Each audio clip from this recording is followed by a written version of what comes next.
This video is not at all sponsored by Adidas. It is a little bit loud in here because I am currently cooking my rice and salmon. I also just realized I'm still wearing my retainers. So if you hear background noise, just know that that's what is happening right now. Can you guys tell? Do I have like a lisp? If you're watching this Adidas and you want to sponsor your girl, I'm available for that. Now the washing machine is going off. We are doing so well.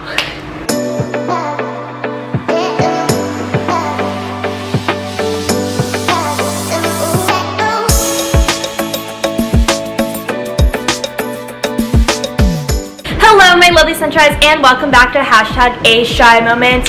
Tuesday's book corner. Today in my Talk to Me Tuesdays Shy's book corner, we're actually going to be talking about the books that I have published. So super exciting. I'm not only an avid reader, but I am also a self-published poet. Writing, if you've seen my videos, I always say that, but if you have seen my videos, I have always loved writing. I actually wrote my first book when I was in 7th grade and did it on my little Dell computer, printed it out myself, and just like gave it to some of my friends to read. But since then, I have actually self-published 5 poetry collections, my most recent being this May. So I just wanted to touch base a little bit on those books, let you guys know what they're about, and hopefully you decide to add it to your book collection. Now, I'm very well aware that like most genres of reading, it's a very specific niche, so not everyone loves poetry. However, I would love to believe that I am a writer and a poet who writes poetry, not just for people who are like myself, but for a multitude of people who are experiencing feelings, which, sorry, newsflash, we all have those.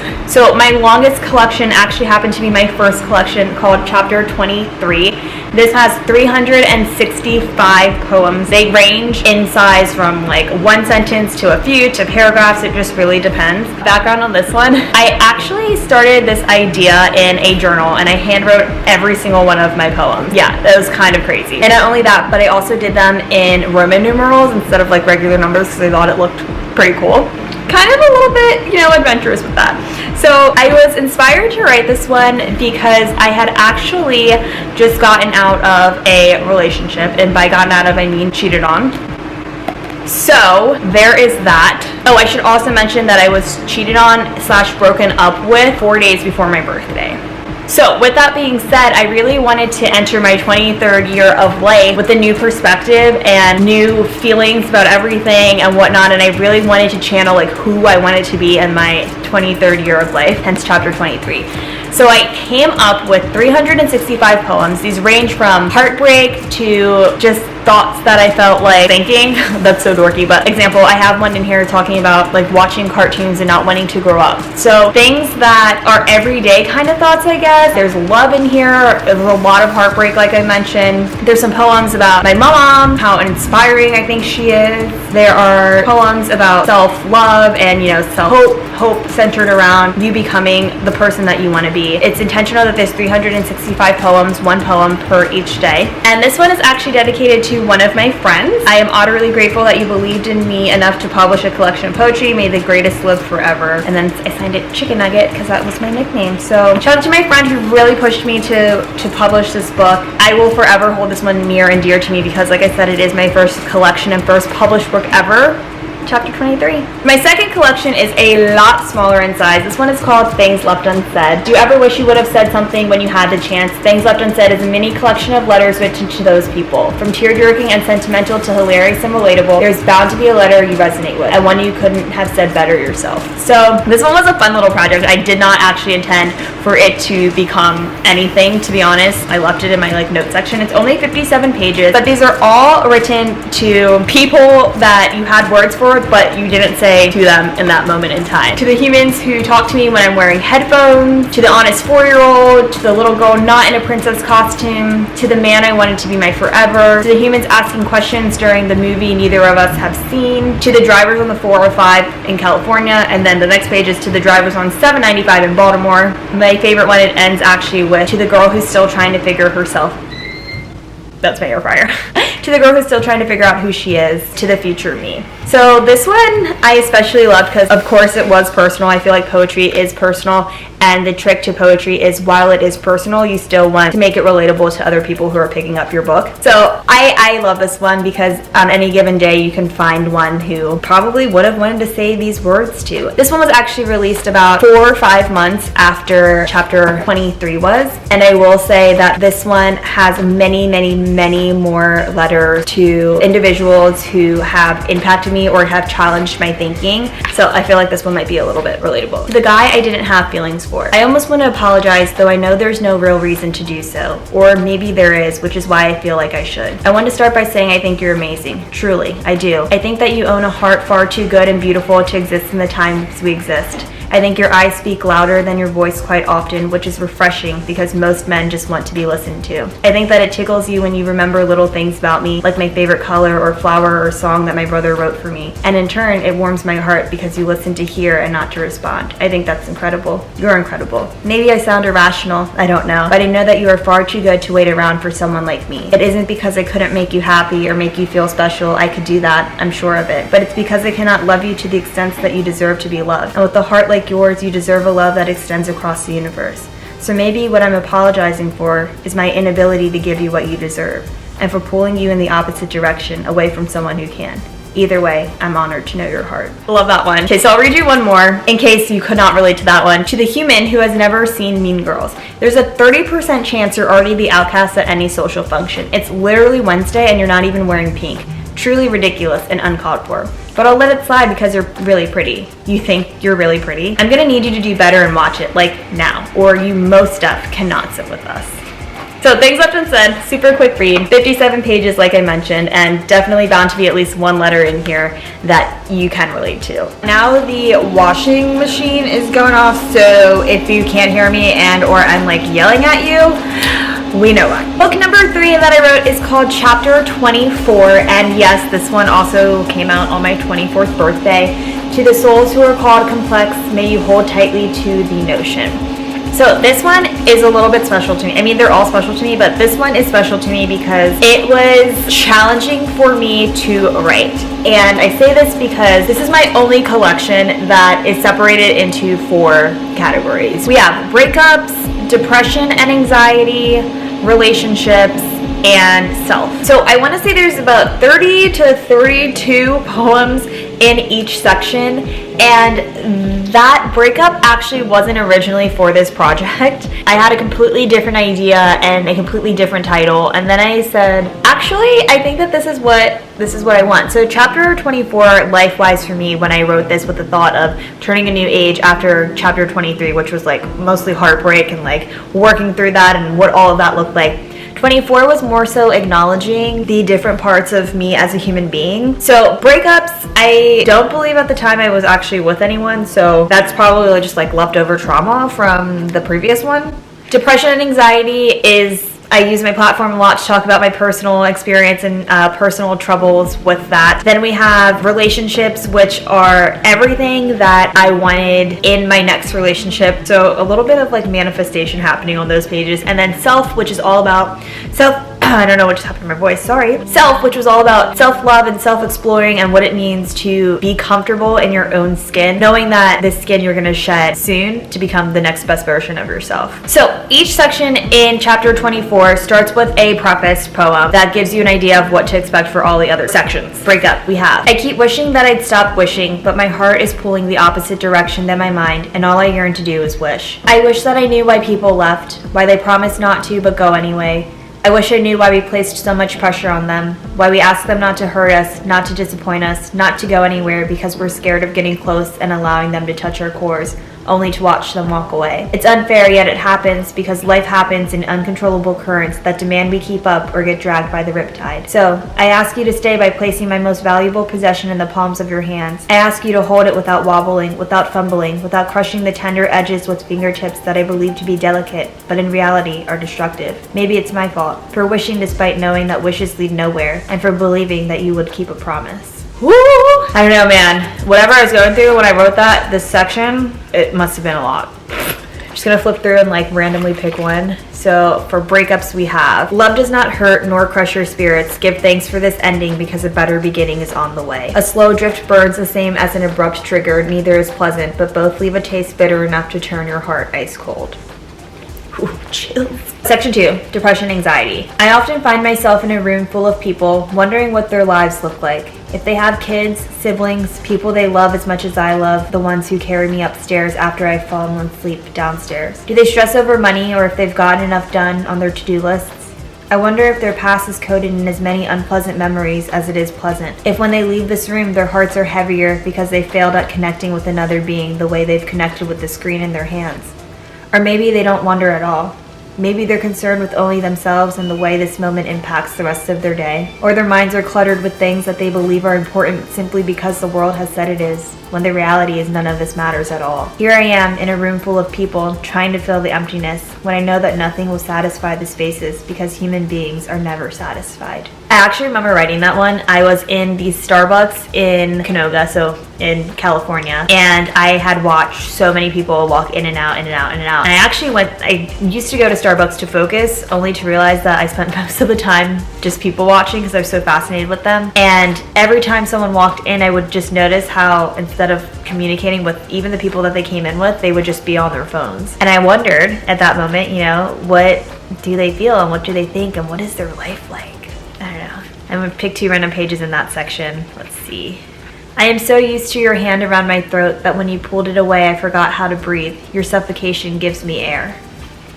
When I say I'm tired, I don't usually mean I'm physically tired. It's nearly always emotionally tired, emotionally exhausted, emotionally depleted, emotionally filled to the brim that the slightest words will tip my being and an outpouring will soak the foundation we believed was stable enough to withstand everything. The problem with being the strong friend, the go-to human, the one believed to have it all together, is that no one asks if we need a break from having it all together. There's seldom care or interest. Why would I ask if you're my person of stability? And with the seldom care or interest becomes an overwhelming sense of, I need to hold it together because if I break, everything breaks. Section 3, we have relationships. I would like to note that as the sections go, I feel like they become more positive, and looking back on chapter 24 in writing this is probably very unintentional that I did it, but kind of, growth within in being 24. I really wish I remember more of what I was doing at that point in my life, but I'm sorry I don't. So, relationships. I love you, but not because you think I'm perfect. I love you because you see the broken pieces of my existence and do not go to fix them. You do not ask me to change nor be someone different than the me I show you. I love you because you see the way I tear myself apart and do not scold me the way a mother does a child. You teach me to fill my mind with seeds of acceptance and love that will later bloom into gardens of sunflowers. I love you because you love me enough for the both of us when I am too exhausted to be present. You do not complain. You do not minimize me. You do not become flustered by the complicated soul that lives within me. I love you for simply one reason. You love me for me. Love that one. Okay, random poem. We have, if time has no end, I pray our story runs parallel. The light of our souls is magnetic, eyes forced open, guiding us toward each other. How different our journey would have been if we kept our eyes squeezed and bodies in the darkness. It is funny. I've known you all my life, and yet I know so little about you. Ever changing, no 2 waves of yours like the next, but always recognizable. An entire ocean you are, far too much to ever fully grasp. Still, not enough of you to ever fully satisfy. I could experience you all day, breathe in the sweet air you release, feel your cool against my skin, be lost in the layers of you. How beautiful is an eternity that gives both life and death. How beautiful are you? I pray that one day you understand your complete worth, that you comprehend your capability of setting the world on fire and making it into the piece of art that your soul sees. I used to wonder if my never-ending questioning and constant thoughts bored or annoyed people. Then I realized that most don't have the brain capacity to keep up with a mind that's always trying to develop. I recommend chapter 24 if you are on, your self-betterment journey, but also if you just need someone who is going to relate to bad breakups and the feelings that breakups leave you with, or someone who experiences depression and understands anxiety, and then who wants the hope of a better relationship and what you want a relationship to be like, and then of course your love. So chapter 24. And that leads me to the last book in my chapter insert number I am, chapter 25. It was a trilogy, and chapter 25 is actually the only book of mine that is not available on Amazon. I published this one directly through Barnes & Noble. So chapter 25, the back read, this is not your last chapter in life. It is just the beginning of your journey toward every and all the things that set your soul on fire. Keep going. And this one was dedicated to the humans who are ready to allow love, growth, and goodness back into their lives.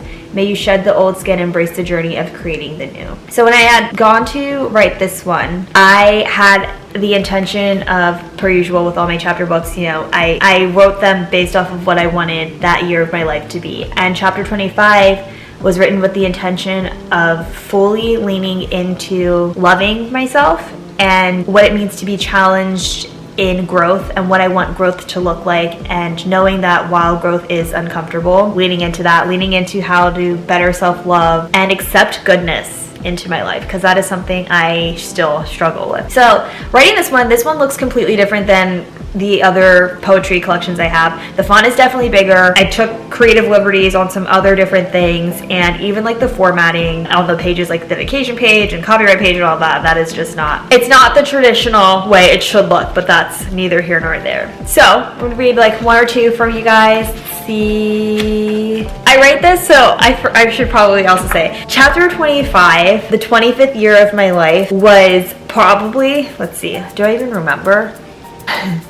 Chapter 25, so me being 25, was a year that was definitely incredible, but I will also say it was a year of just unexpected everything for me, and there were many moments where God was like, nope, and something dramatic and drastic happened. At 25, I got in a really bad car accident, and my second one, but whatever. Car that year broke down on the freeway. I had some health things. I was like cutting off people in my life who just I loved so much, but then realized that love shouldn't be one way, nor should it be toxic, and that was like a whole thing for me. And yeah, I'm just gonna leave it at that, I guess. So let's look at a poem. All right. They will look at you, eyes full of assumption, lips parted to vibrate, patterns of falsehood, and you will stand there, taller than the mountaintop, reaching toward the sky, collecting all the stars that paint the universe. Because you are unworldly, and they are mulched beneath your feet. Don't question your worth. You have never been time wasted. Many times we will move on from them. Regardless of the pain, we must not stunt our growth. Sometimes plants bloom, but sometimes they wilt. We give them sunlight and water, nurture them back to livelihood. How lucky we are to relate. Chapter 25. So like I mentioned, it was a trilogy. There's no chapter 26, and there will not be a chapter 27. But yeah, chapter 23, 24, and 25. The covers are also very intentional. Chapter 23 is actually a tree covered in light, and my thought around this one was trees grow, and they take a long time to grow. The fact that they're covered in light for me kind of just represented that despite the growth and how long it takes to grow, we will always shine. Maybe kind of cheesy. Chapter 24, following kind of that naturey vibe. This is actually a tree and the sky from my mom's backyard. I took the picture at breakfast with my mom. We used to sit outside every summer together, drinking coffee and talking and whatnot. So that's actually this one. And the idea around it being blue to me is a really calming color. And then trees again symbolize to me growth and being rooted and firm in foundation and whatnot. So I wanted at the time for my year 24 of life to be really grounding for me and acknowledging that, yep, I'm here. And even though I don't love all the roots that make me who I am, I will grow high enough to touch the sky. So chapter 25 is probably I think it might be like the darkest visual book I have. Like, yes, chapter 23 is like darkly lit, but I don't know, this image is kind of a little bit darker for me because it looks like I'm stopping myself from reaching for things. But I actually interpreted this more so as we're reaching for things and there's support. And support, usually we look for support in other people, but you have to support yourself too. And you have to be your biggest advocate, the person who's rooting for you the hardest. So I got from that. And then I have my little drawing here. I really love Ruby Carr's writing, and I love that she draws, and I thought that was so amazing. And I actually really wanted to incorporate drawing in chapter 25, but I am a terrible artist, nowhere near as beautiful as she is. And so yeah, just words in this one, y'all, just words.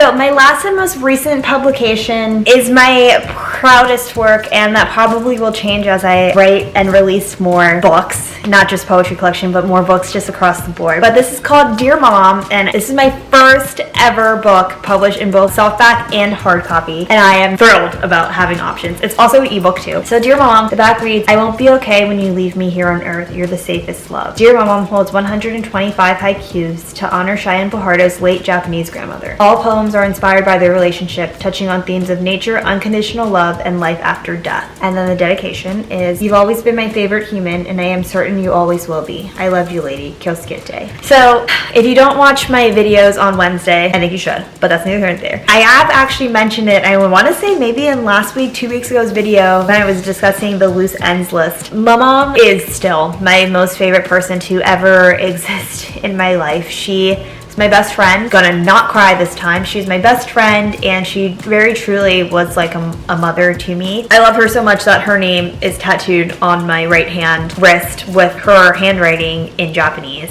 So she passed last October 4th of 2022. And this book I actually started 2 years ago while she was still alive. It actually started as a completely different title again. Completely different title, and I was going in like a 100,000,001 different direction. But I wanted to write a collection of haikus. And haikus, for those of you who don't know, they derive from Japan. So they are very specific to that culture. And I have always loved writing haikus because they're so short, but they're so powerful in writing too. And I said, you know what? I'm gonna write a book for my mom, and I'm gonna dedicate it to her, and I'm gonna pay homage to her being Japanese, and that's how Dear Mom was created. So she was aware of this book. I unfortunately just didn't get it printed in time before she passed. You know, you always think you have way more time than you actually do, and that kind of really sucks. Dear Mom is dedicated to my mom, but it starts with a note to those grieving that reads, grief is a difficult experience to articulate because it is so unique and specific to the individual. There is no right way to feel, nor is there a timeline to follow. We don't ever get over the passing of someone we love. We simply get through it. Little by little, second by second, day by day, we learn to keep moving despite the absence of our human. I wrote this collection prior to my mom's passing. Knowing our time was dwindling, this project became my way of coping. It was important to me that I not forget how she made me feel, nor how deeply I loved her. Writing her collection in haikus was to pay homage. She was aware of this collection being written, but sadly she passed before seeing its completion. May these 125 poems resonate with your torn heart and bring comfort during your grieving process. 125 haikus in this collection, because ever since I can remember, I told my mom that I needed her to live forever. And she would say, oh, Shun, I can't live forever. No one can live forever. So I said, well, how about 125 years? And 125 just kind of stuck with us. My siblings would say the same thing too. So 125 to honor her in that way as well. And like I said, this one is definitely purposely and intentionally written for those who know what it feels like to lose someone that they love immensely and love in a way that they have never loved someone else before. The themes of nature, unconditional love, and life after death are very much specific to my relationship with her as well, because she loved being outside and she loved gardens and just, you know, being out there and not inside ever. She hated being inside. And then unconditional love, I do believe, can exist, and for me that was her. And of course, life after death and how we as people deal with that and how we do our best to continue to live despite our people not being there. So I'm gonna read you, let's do like 4 because they're so short. Let's see, the poem that's calling to us. I'll never have it all figured out, but with you it seems to make sense. We can fly away hand in hand and hearts strung tight. The sky is lonely. Maybe we can live in the pockets of stories they will tell of love. I lean on you when the world confuses me. You're grounded in the truth. So yes, like I said, soft copy and hard copy for those of you who don't prefer softback, exact same writing. My most recent one, Dear Mom, still available on Amazon now. So y'all, I actually, until I made this video, I acknowledge I have written many collections and published them, but it's still kind of amazing to me that I actually did something with my work. So here we have my 5 publications. And I would so appreciate if y'all wanted to support me. Add one or all of them to your collection. Again, available on Amazon, with the exception of chapter 25, available exclusively on Barnes & Noble. And yes, y'all, this is your, if you're seeing this video, this is your sign to publish that book. Whether or not one person buys it or 125 million people buy it, your work is out there, your work matters, and it's important. So my lovely sunshines, thank you for tuning in to another episode of Talk to Me Tuesdays Shy's Book Corner, where this time I talked about my own writing instead of what I am reading. I love y'all sunshines, oodles and noodles, and per usual, thank you for being who you are. If you want to know what's happening in my life, tune into Tune into tomorrow's video where I'm talking about something that I'm doing in my life, and then if not, I'll catch you next Tuesday.